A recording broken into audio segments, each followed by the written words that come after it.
It all begins with Jin, a boy who finds himself in an unknown mountain but doesn't know how he ended up there. Jin's life before the incident wasn't exactly a bed of roses because his elder sister, Haruka, would always try to guilt-trip him into doing her things for her. This was the reason why Jin didn't want to involve himself with her anymore, and by the time he had gotten his driver's license, Haruka turned him into her Uber driver by having him run errands to fit her convenience. One time, he drove her and her friends to the park for a fireworks festival, and she ditched him to do the heavy lifting. Right after she left with her friends, he heard a loud bang, and the next time he opened his eyes, he found himself in an unfamiliar forest. Surprised that he isn't in the parking lot, he checks around but doesn't see the car. Then, he checks his phone, but discovers the signal is out of range. With all the weird coincidences, Jin calms himself and chooses to walk down, believing he'll see the city, but when he gets to the end of the road, he sees a river, but then chooses to go further, and to his surprise, he sees the sea. Confused because he hadn't run into anyone despite walking for hours, Jin wonders what's going on, so he takes out the cooler, which was a part of the luggage he has with him, and digs into it to regain his strength. That's when he realizes that he hasn't seen any trash lying around the beach, and it makes him wonder if the forest is uninhabited. As the sun sets, he notes that he has to find a place to sleep, but recalling how far he was from where he came from, he gathers some twigs and with the help of the cutter he had brought along, he eventually makes a fire, before sleeping next to it, hoping that when he wakes up, he'll escape this nightmare. However, the following morning, he wakes up and sees he's still by the beach, and just before the fire burns out, he feeds it more wood. Later that day, he heads up and learns that he's on an island. Dejected, he cries for help, but then walks back while wondering how he ended up in such a dilemma. Still, he goes to get more wood for the fire, and on the way, he discovers the river source, noting how pure it is, and looks at it as the next source of water. After completing his task, he pounces on the last meal but suddenly hears a rustle in the bushes, and hopes it isn't a hungry bear. Luckily for him, he survives that night, so the next day, he catches some fish by the riverbank and eats them despite the lack of salt. By the fourth day, Jin has already completed his shed, so he digs up a path and makes an artificial bath. There, he notes that he's tired of grilled fish and crabs. As the days pass, Jin adapts to his new life thanks to his foreknowledge, and not too long after, snow piles up on the top of the mountain. So one time while scavenging for firewood, he spots some mushrooms and wonders if they are edible, but then leaves to start a fire at his hut. There, he notes that he'll have to try lots of fish soon because of the winter. While thinking about how he had survived the island till that moment, Jin isn't sure he can pull through the winter season. As he wonders if he'll die on the island, all alone, a ball of light suddenly flies into his hut and dances around him. It apologizes for getting Jin involved while trying to summon a hero. There, the light reveals that Jin is in a world he doesn't know. Realizing that he got involved in a mix-up, Jin demands that they return him, but the spirit tells him it's impossible. It tries explaining to Jin that one can only go in this world before they die, but then the spirit realizes that he can still sense Jin's lifespan on Earth. Confused, Jin asks where he is, and he gets briefed that he's in a world with magic and swords. Since the story sounded like a comic, Jin finds it hard to believe, but then he learns that the spirit before him used to be a god, but had lost its powers when it summoned the hero. The spirit tried explaining the process to Jin, but it was as hard as teaching a monkey calculus. Among all the things the spirit said, Jin grasped that it could only summon 3 people before they died, but Jin was pulled in along with Haruka and the rest. Upon hearing his sister being mentioned, Jin realizes that she's the hero, but then finds it hard to believe that he was supposed to die. Suddenly, a group of people appears right before him, and when the spirit sees Van, it realizes it's in trouble, but Van says they'll talk later. Right now, they all prioritize what Jin will wish for. Among them was Richie, a weak dog whom the spirit had claimed was the one who failed during the summoning process, but then Van glares at it and insists they'll settle it later. They then tell Jin he can't return to his world, so he should pick a guardian deity. The rule is that the summoned person is given protection, and the remaining lifespan they'd had in their previous world would be bestowed upon them as skills or items they'd need in this current world. Van lists a lot of skills before introducing himself as a being whose power is the fire attribute. Rudiel is in charge of earth and stillness magic, Kadal also rules over the flowers and order, and Ish oversees water and healing. The old lady among them rules the land and harvest, then the cutie named Machito controls light, wind, as well as romance and caprice. The last human to introduce herself tells him she oversees light, love, and beauty, then she points to Rish and informs Jin that Rish oversees ice and darkness but has lost most of its powers. Jean notices that their powers overlap, and Van explains that people vanish when they are born in this world, and Michio reveals that there are other powerful people like them, but it's rare to be a god because becoming one means one's power is of such a high caliber, and people treat them that way. They then ask him which of their abilities he'd like, but Jin's greed gets ahead of him, so he requests all of them. Isekai'd then informs him that his lifespan on Earth is insufficient to receive all their powers, and if they try it, it will negate the divine protection given to him. Although there's an exception, it's not worth it since the deities don't stay together most of the time. Van then begins the hard talk, and Jean struggles to catch on with their logic, but Isekai'd just tells him to think about what he wants, and they'll bestow it upon him. With that, Jean requests that he gets to live comfortably without any desire or restrictions, and most importantly, not get involved with Haruka. Lastly, he asks for the ability to freely look around the world. There, Jean learns that Haruka has started acting in the current world, and she was bestowed the power of domination and all magic.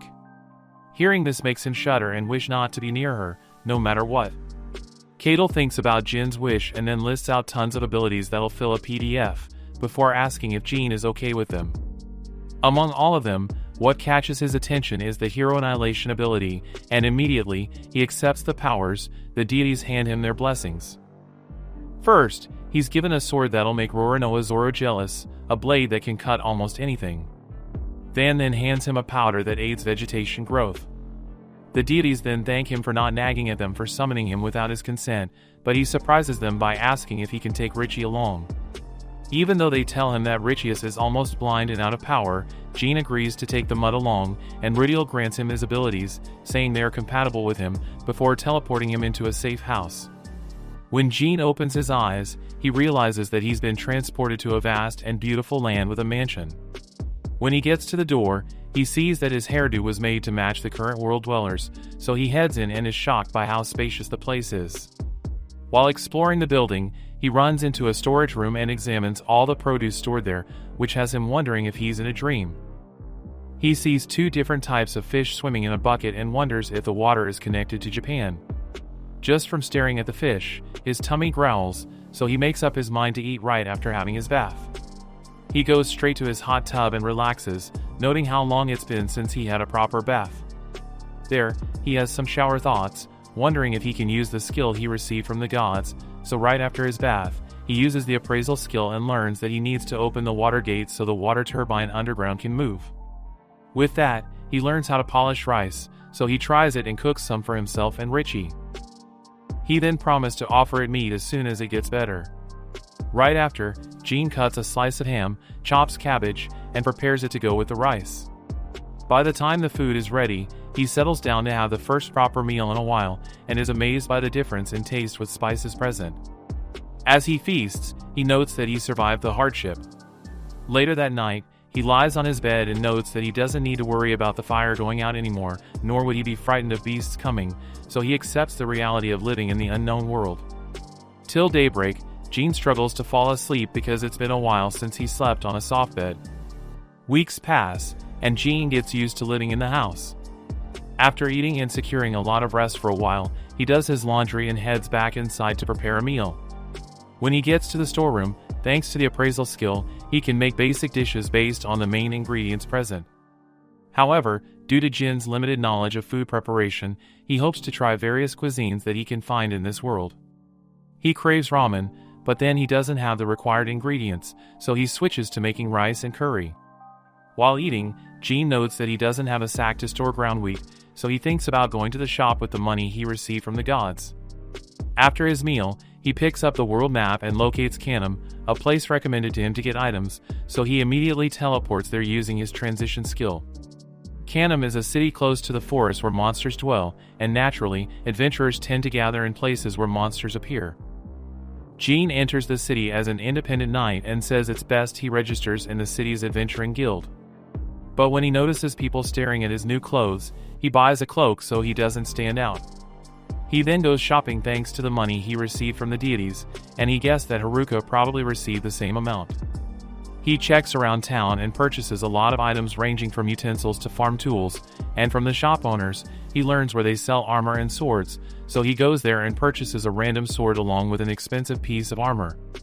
By evening, he settles at an inn, but then notes that he has to feed Riche and drops the things he bought, so he uses his transition skill to shift to his mansion.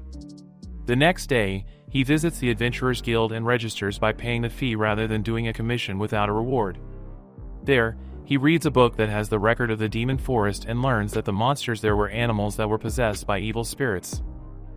The book also gives him information on the easiest places to go, topography, and how to defeat monsters.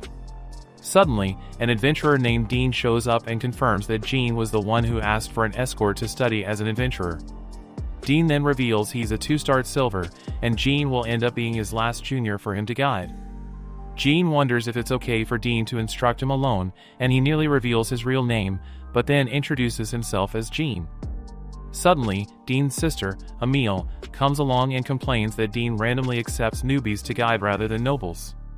Jean feels he's interfering, but Dean turns to Emile and tells her that Chris, another instructor, can handle the nobles, but then she doesn't want Chris as the only hotshot around, so she pleads with Jean to cooperate with her.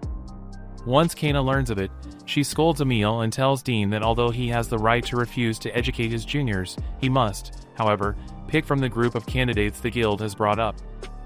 Kana then apologizes to Jean for the siblings' behavior, and as he could sense the familiarity between them, just like with Haruka, Jean withdraws his request. Immediately Emile hears him, she's overjoyed, so she tells him to call a different party that looks promising, but he walks past her like she's a ghost and tells Kana that he doesn't want any escort anymore. She apologizes for the inconvenience and promises to return the charges for the request. Instead, he asks her if he can take the manual with him, and she agrees, so he leaves the guild and heads straight to the forest entrance. On the way, he notes that every sister is a landmine, and he won't endure being in that kind of connection again. Suddenly, Mashido appears and asks him if he isn't going to use the separation skill. Scared in his boots, Jean nearly passes out, but she shushes him before informing him that he's the only one who can currently see and hear her. Also, the best way to talk to him is through his thoughts, and she can only hear the words directed at her. He is instantly relieved once he learns that she can't just read his thoughts indiscriminately. Still on the separation skill topic, Jean tells Mashido that the skill seems like something with a permanent effect, but he won't hesitate to use it on Haruka. Mashido then informs him that he can use the skill whenever he wants, but expanding the target of the skill weakens its effect. Also, if he uses it on someone, then the people around the target will stop talking about him. Once she teaches him how it works, he thanks her, and she vanishes into thin air. After she leaves, he wonders if Mashido took an interest in him because he hadn't used the skill, or maybe she wanted to advise him, but rather than ponder on it for long, Jean settles for both as the answers. He arrives at the gate and, on getting to the forest's entrance, he reads the manual and learns that a rabbit monster will appear nearby, and the ones he's to watch out for are the horned ones because they are stronger than the others. Since there's no escort with Jean, he summons his Hero Annihilator blade from his storage skill, and not long after, a rabbit with a tiny horn tries to attack him, so he swings his blade to swat it away, but he dices the creature like a hot knife through butter. He then wonders what would happen if he used the regular sword he bought from the shop, and to his surprise, he gets the same result. He then takes a look around the forest and spots a beautiful grass, and thanks to his appraisal skill, he learns it's medicinal, so he keeps it in his storage. He sees some fruits and is happy that the forest is more fun and abundant than the island, so he takes them, but not too far away. He spots the same type of mushrooms he saw in the mountains, and with his appraisal skill, he learns they are edible. Jean suddenly senses a strong presence nearby, and he flinches as if spotting a ghost. He notes the creature he's sending is far stronger than the rabbits, so he turns around and is shocked to see a horned bear, preparing to attack him. And with a swing of his sword, the horned bear drops to the ground, and Jean is shocked by how powerful the sword is.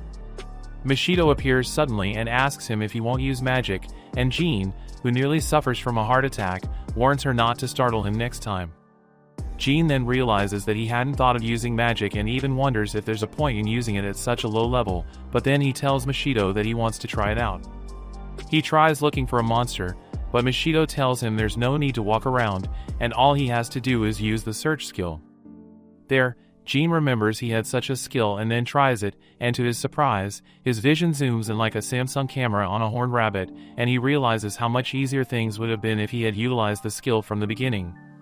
Mashido then tells him to imagine the kind of magic he wants to use, then he should draw out the attributes he needs. She reminds him of each of the deity's attributes and informs him that he possesses all of them. Suddenly, the horned rabbit leaps at him, so he imagines the wind attribute and then uses the magic to slash at the bunny, unaliving it in a single shot. Jean is impressed that the attack worked, and he thanks Mishido for her help. As she flies off, she tells him that other spirits will lend him their power once he gets to know them. Also, he should use magic with care since there are only a few people who can use it. After she leaves, Jean wonders how he'll transport the dead bear to the guild, but shortly afterwards, he walks casually with a poker face straight to a trade guild while carrying the bear in his backpack. Shocked, the shop owner wonders where Jin's strength is coming from, and when Jean looks inside the shop, he sees a lot of dismembered animals, and thanks his stars for the mental fortitude's passive skill he has. If not, he couldn't stand the sight. The shop owner then examines the bear and sees its high quality, so he asks Jean if he's sure he wants to sell it to him. After all, he can get it for a higher price at the Adventurers Guild. Jean confirms his choice, noting that he doesn't want to run into Dean and Emil's tantrums, and the shop owner tells him to give him 15 minutes to appraise the carcasses. Jean curiously asks for a place to learn potions, and the man tells him that the headquarters next door are in charge of that, so Jean tells him he'll be going there. Upon getting there, he reads through a lot of potion recipes and realizes they are easy to make. Jean is interested in this field even though he doesn't need potions to heal himself, thanks to the blessings he got from the deities, but because he doesn't want to stand out, he makes up his mind to get some tools on his way back home. The shop owner then meets Jean at the potion headquarters and shows him a magic stone he found in the bear. Jean remembers reading up on it in the guidebook, and he's surprised at how small the stone is. But the shop owner calls it a red spinel, saying that the redder it is, the more expensive. He then congratulates Jean and informs him that it can be used by someone strong in fire magic. To his surprise, Jean tells him to trade it. After all, he can already use magic. Now that he's done with business, he takes a stroll around the city and ends up at a shopping district where bread is sold. So he decides to try this world's food for the first time, and he gobbles the glizzies but notices how greasy they are. He then tries some dried fruits, and the sour taste has him craving sugar. Then, he notices a stall selling brown sugar in clumps, which are measured on a scale. When he gets close to her, he sees she's selling alcohol, and then he wonders what the drinking age is in the current world.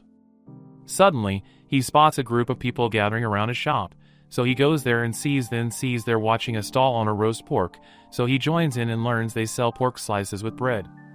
Without wasting time, Jean digs into it and savors the taste, and as he leaves, he makes up his mind to get a pig later. Later that night, when he gets home, he talks about wishing to eat more, but he hasn't regained his appetite from the mountain trauma. As he briefs Riche about how his day went, he sees the dog whining, so he applies healing magic on it, seeing that Riche's existence is getting fainter. Even though he knows the dog isn't sick and the magic doesn't work on it, Jean still makes it his routine, and he hopes Riche gets better soon. After that, he goes to bed, and the next day, while eating, Jean notes that he'd like to use his language skill, so he makes up his mind to go to the royal capital to read the books from this world. When he gets there, he speaks to the city guards and informs them that it's his first time at the capital and would need a map and a guide to tour the place. The guard then hands him a map and tells him to ask the brats hanging out in the city square, and if he pays any of them a few, they'll show him around. When the guard honestly tells Jean that it's a 50 to 50% chance of him being tortured right, Jean hands him some coins and thanks him for his help. Impressed by Jin's generosity, the guard recommends Jean meet with Leon, a blue-haired boy sitting by the well in the city square, and Leon will guide him. Once Jean gets inside, he notes that the structures are smaller than he thought, and the buildings are connected. He navigates his way to the square and sees Leon by the well, so he walks to him and asks to confirm, but he gets a stern stare from the boy. Jean immediately informs Leon that he heard Leon was touring people around the city. Leon's delinquent face scares Jean, and he wonders if he got tricked, so he apologizes, but Leon tells him he's right and offers to guide Jean around. Judging by Leon's reaction, Jean concludes he's a nice person despite his looks, so he asks Leon for the must-see spots in the city, and Leon says it's the view from the top of a stronghold, but then he reveals that civilians cannot enter the place. Jean gets confused and nearly asks if Leon has a few screws loose for bringing it up, but then he asks for other recommendations, like a clothing store or an eatery. He glares daggers at Jean before suggesting they eat quickly and offering to take Jean to his friend's clothing store. With that, Jean follows Leon around and curiously asks why the house walls stick close to each other, and Leon explains that not only does the capital have limited land spaces, but people build houses that weigh to half the taxes they are required to pay. He lists out the types of taxes the civilians pay, and when Jean hears of glass taxes, he realizes that he hasn't seen glass windows in the royal capital, nor at Canum. Jean then asks Leon about the large building that stood out from the other buildings in the square, and Leon calls it the Bough of Spirits. He informs Jean about how plants are grown beautifully in the inner courtyard, where there's clean water running at all times. Leon then stops as he realizes he should have shown Jean the place first, but Jean tells him not to mind and promises to visit the place on his way back home. Suddenly, Note shows up looking for Leora and calls Leon young miss, causing Jean to struggle processing what's going on. Leon then introduces Note as Alderhade's butler, and as she asks Note why he showed up, Lilith, who spots Leon, reveals that someone is after her. She tells Leon to get out of the city, and a wagon has been arranged for her. Adamant, Leon says there's no reason for her to leave, but as Note tries to explain what's going on, Lilith skips to the chase by grabbing Leon and striking her in her gut. Unfortunately, Lilith realizes too late that Leon was already injured before the punch, so she demands a potion from Note, but he says Leon doesn't have access to it since she's been kicked out of the Alderhade family. She signals to some men, and they have the carriage over. Jean, who cannot process what's going on, offers Lilith a potion for her to use to treat Leon, but when she hears that Jean was Leon's tour guest, who is heading to Thane's shop, Lilith ropes him in with them, and they head towards the clothes store. Note then gives Leon the potion, and Jean prays it works, since he hasn't tried it on himself, but Lilith thanks him for his help. Leon wakes up shortly after and learns that her brother was uneasy with her still alive, so he made a charge against her. Realizing it's another sibling feud, Jean makes up his mind not to interfere, but he can't help wondering why Leon was injured and chose to show him around the town. Worst of all was the fact that Leon is a lady. They arrive shortly at Thane's clothes store, and Leon asks him to procure clothes for Jean. She then apologizes to Jean because she can't continue his tour, but he waves it off and tells her to hurry back into the carriage. Lilith, on the other hand, thanks Jean and introduces herself before handing him a ring and saying he should look for her if he encounters any problems, although it'd be best if he doesn't do that for the time being, since she won't be around for a while. Jean takes the ring and then asks who Leon is, so Lilith reveals Leon's real name as Leora, but because Leora isn't prosperous in the melons department and she's tougher than most boys, many people concluded she was a male, hence coining the name Leon. With that, they take their leave, and Thame attends to Jean and pleads that he keep everything that he witnessed a secret. Jean doesn't see any clothes he can select, but before long, Thame's workers take his measurements, and they sew him some clothes.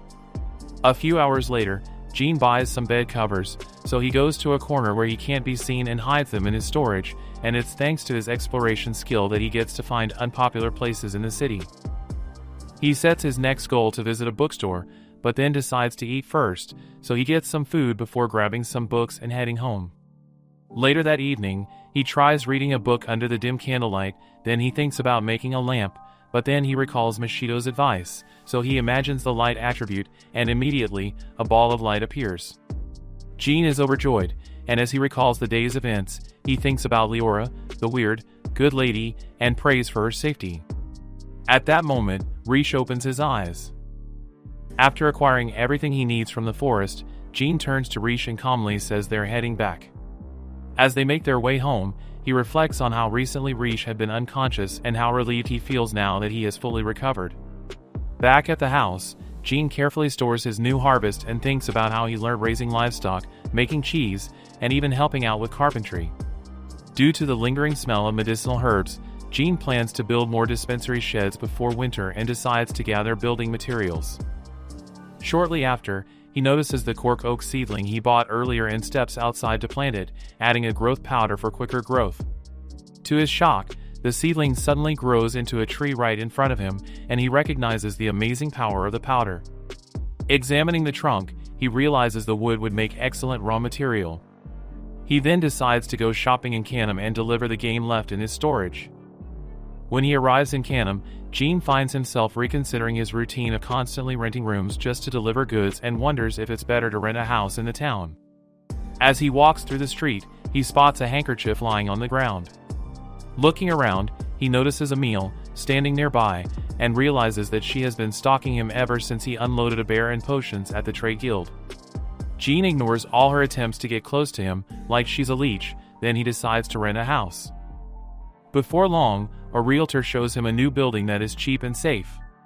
While inspecting it, Jean realizes that old houses are better since previous homeowners would have made the improvements. Since he has the transition ability, Jean decides to help out to obtain knowledge. He informs the realtor about his intention to purchase the house and goes around town, assisting in carpentry, cheesemaking, and plasterwork while Emile stalks him. Later that day, Emile tries to gain Jin's attention and start a conversation, but he ignores her completely. She asks whether he plans to enter the demon forest and warns him that it becomes especially dangerous during colder seasons. He thanks her politely but assures her he has considered the risks. She begs him not to go since it's not safe, but he ignores her till she trips. In reality, this was a move she had tried, hoping to tug at his heartstrings and rush to her, but man ain't no simp, so he ditches her and exits the town's gate, where he sees Dean. Surprised by the coincidence, Jean excuses himself as he walks past Dean. However, Dean immediately recognizes Jean and urgently asks him to show up at the Adventurers Guild. He explains that the higher-ups are scolding Kana for losing a promising adventurer to the trade guild. Dean admits that he and Emile are actually responsible and apologizes sincerely. After thinking briefly, Jean decides to drop by the Adventurers Guild with the sole condition that Dean prevents his sister from approaching him anywhere. Stunned, Dean wonders if it's okay since his sister is cute, but Jean claims she is creepy. Hearing that Emile isn't Jin's type, Dean wonders what his type is. Jean thinks about the complete opposite of Emile as his type, and Leora unexpectedly comes to mind. Before he can dwell on that thought, Dean interrupts and offers to show him a location where rare plants grow as a form of apology. Jean accepts, and they head out together. At the site, Jean examines various herbs and notices the kinka herb, commonly used to add fragrance to alcohol, favored by wealthy nobles. After discussing its value, Dean suggests catching a rabbit for lunch. Jean agrees since he can't openly use his abilities. Moments later, Dean cooks the meat, and Jean acknowledges his hunting skill, claiming that it was educational. However, Dean claims it's embarrassing because he can hunt bears, but Jean casually responds that he relies mostly on brute force. Dean glances at Jin's slim frame and wonders where that brute force comes from. Suddenly, Dean stiffens and reaches for his weapon after sensing strange movements. Out of nowhere, Leora appears, startling both of them.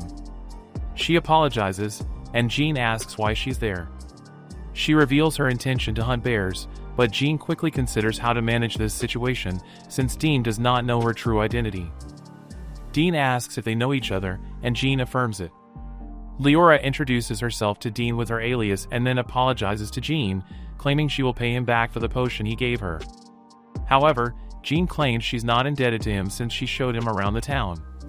Thereafter, Dean offers her some food, and the trio sits together to eat. Seeing that Leora can hunt bears, Dean asks why she is broke, and she tells them about the expensive in fees. She describes the substandard room she's paying a gold coin for daily and the receptionist who introduced her to it.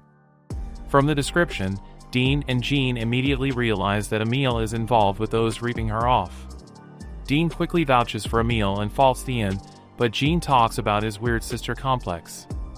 With that, Dean panics as Leora's face displays hostility, but she reveals that there's a spirit beside his sister.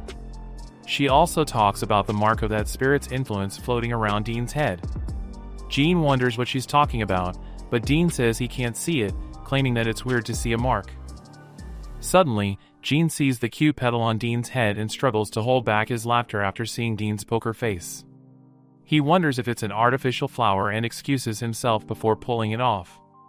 Instantly, Dean collapses unconscious, and Leora explains what happens when the domination effect is suddenly severed.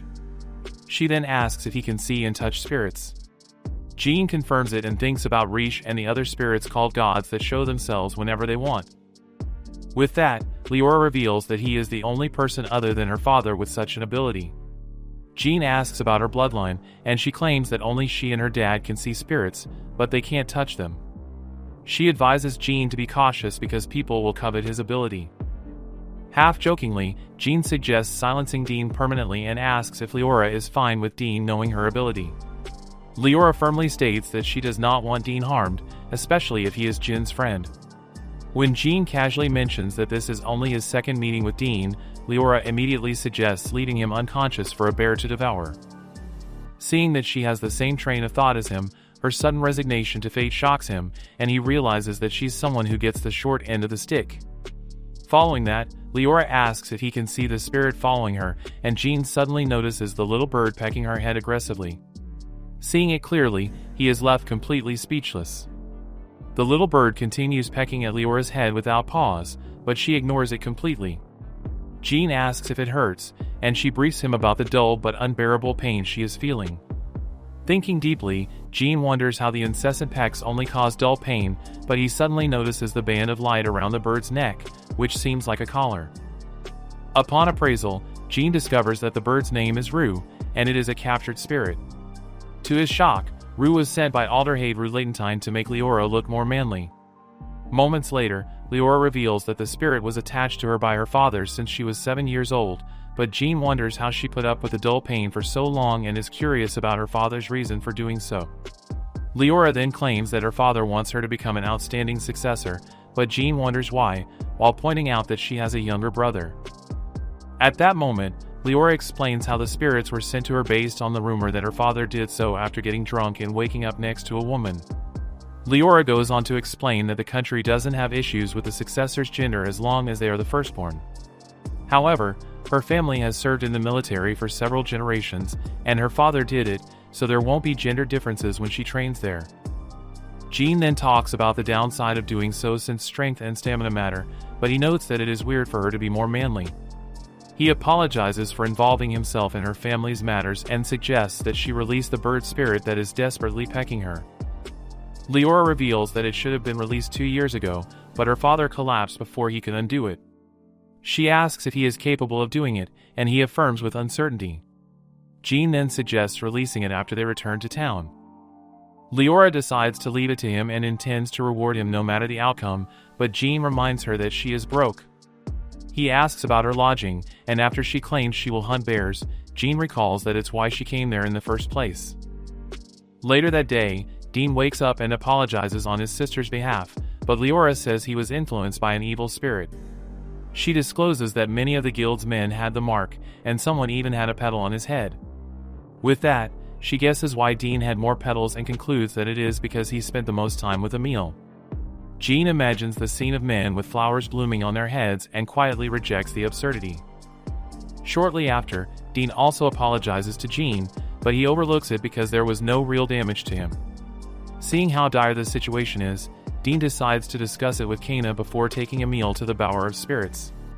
While thinking about the Bower of Spirits, Jean recalls that Leora was meant to take him there when they met, and he wonders if there is one in Canum.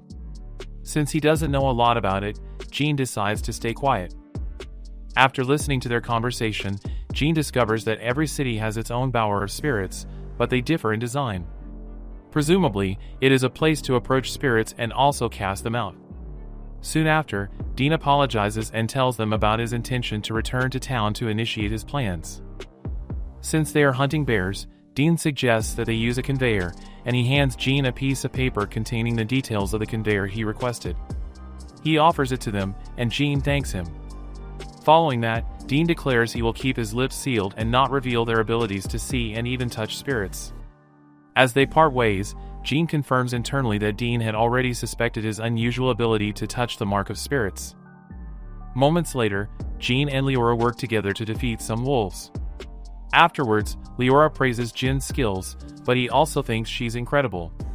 Jean thinks about Leora's amazing sword skill, which he mimicked with his martial art ability, and praises its serenity. Shortly after, the conveyors exclaim because of the sheer number of wolf corpses, and they ask Jean and Leora to carry the remaining since their rented carriages are fully loaded. Unable to hunt bears, Leora notes that wolves cost less, but having that many should be enough. She then apologizes for troubling him, but Jean brushes her worries aside and asks where she wants to try the spirit's release. Leora suggests an instant she might black out longer than Dean, but Jean warns that it might be for days. Jean asks about her butler, and Leora claims they are supposed to rendezvous at Canham, but she does not know when he will arrive. Hearing this, Jean realizes she was ripped off because of the butler's absence, and then suggests using his house.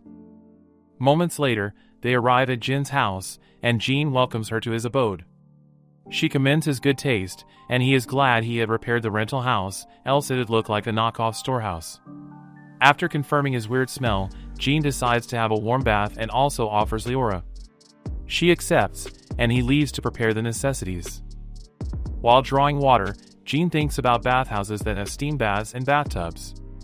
Since the appraisal isn't offering much help due to sanctuary conditions, he decides to use the laundry washtub instead. After completing the preparations, he gives all the necessities to Leora and explains where the toilet is. She thanks him, and he leaves. Thinking deeply, Jean plans to use the free time to change his clothes with the transition ability and also prepare a guest bed. Later that day, Leora allows Jean to do his thing, and he studies the spirit pecking her head. He wonders if the collar of light is related to it and effortlessly snaps it. Leora feels a jolt of pain and collapses. Disappointed that her fall wasn't cushioned due to her lack of milk factories, Jean tucks her in bed and warns Rue not to seek revenge. Jean is thankful that it was easy, but now worries about how long she will remain unconscious. While waiting, he decides to furnish the third floor. Time passes, yet Leora is still unconscious.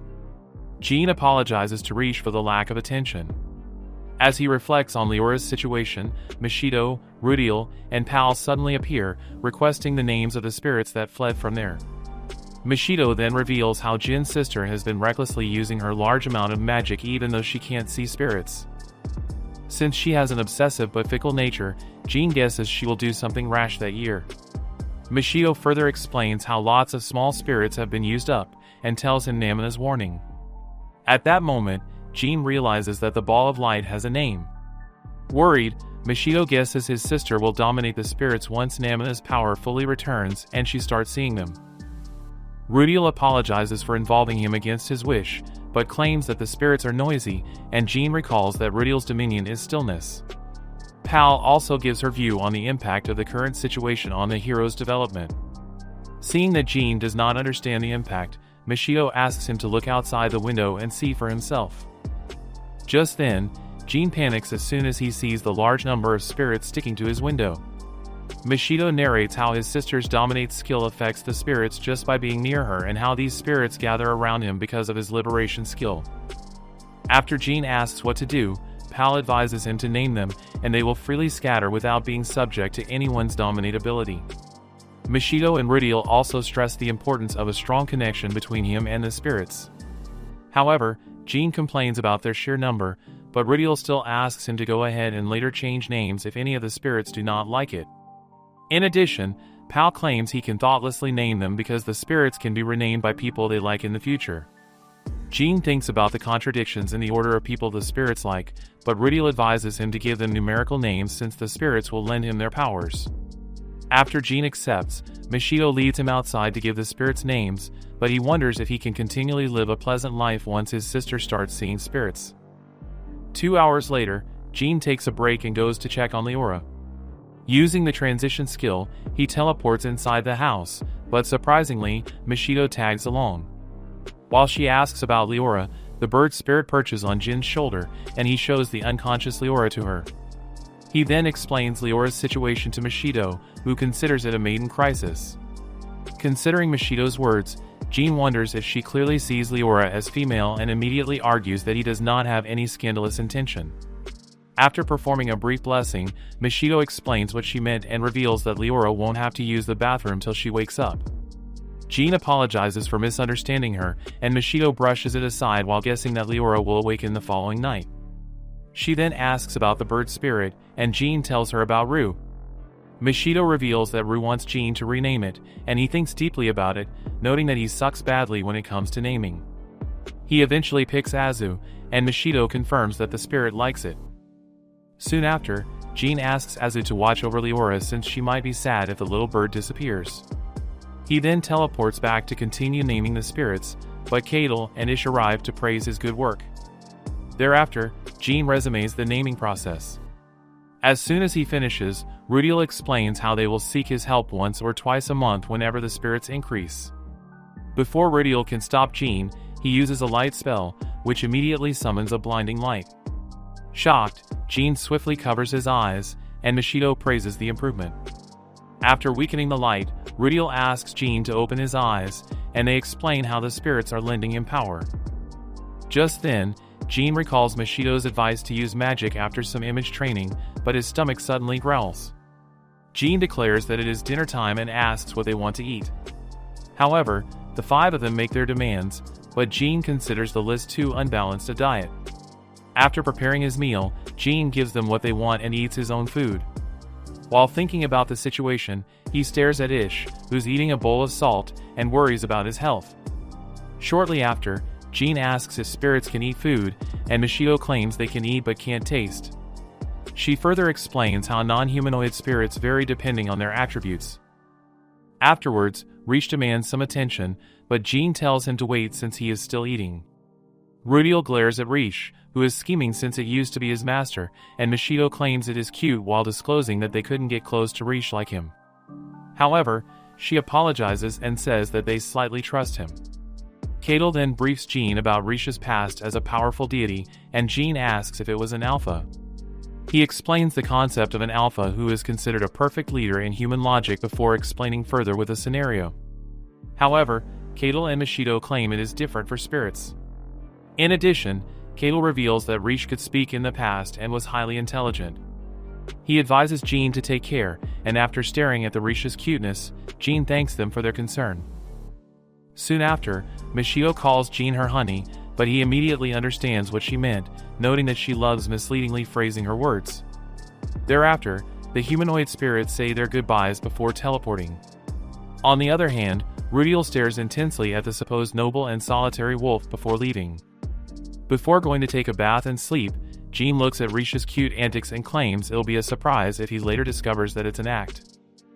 The following day, Jean goes to the pottery town to order a bathtub, and after seeing some nice tableware, he suggests getting some later. Upon reaching the pottery workshop, Malcolm introduces himself, and Jean hands him the paper containing his idea for a bathtub. Malcolm looks through and reveals that he recently received an inquiry about a bathtub from the neighboring town. At that moment, Jean concludes that it is his sister and her crew. Malcolm appreciates the blueprint and begs Jean for the opportunity to develop it. After accepting Malcolm's offer, Jean leaves and thinks about the weird involvement, even though his separation skill is blocking his information from reaching his sister's crew.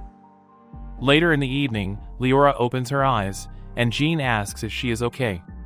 Surprised, she sits up and thanks him, but Jean asks if she is hurt. She complains about back pain, but he reveals that she was asleep for 3 days. Leora apologizes again for the inconvenience, but Jean brushes it aside and confesses that he renamed Azu while she was out.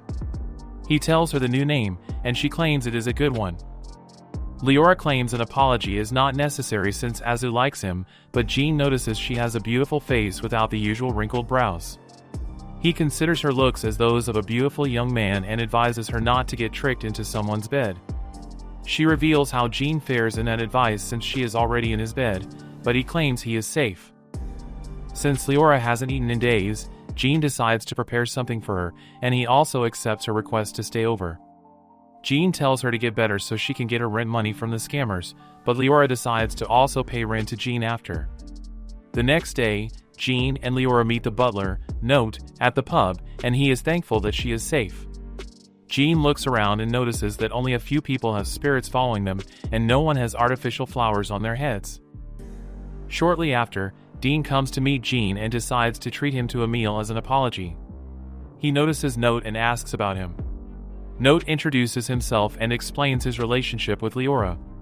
Just then, Jean notices a lizard spirit on Dean's shoulder and wonders if he is liked by spirits. While they eat, Dean narrates how Emile went to the Bower of Spirits to have her spirit cast out and how loads of people collapsed in the guild. Thereafter, he begs them not to spread the details so it does not affect Emile. Leora notes that spirit pranks are unintentional and can happen to anyone. She then claims that it was handled leniently because a close relative noticed it. Seeing the intelligent conversation between them, Jean realizes that Leora is warning him not to jeopardize their relationship with the people around them. Dean also promises to have Leora's money returned, and he discusses how he will help them find a 2-bedroom house to stay in. Gene ignores them and mans up drinking even though it's his first time. From nowhere, Dean asks Gene if he is interested in accompanying a mid-level adventurer once and promises to introduce him to the dude who fulfills requests. Gene accepts the offer, and Dean suggests that they meet the following day at the same time. While Emil stalks them, Dean advises Gene and Leora to be careful since they both have good looks, which will attract weird people. Thanks for sticking around to the end of this video. Subscribe and turn on your notification bell to not miss part 2.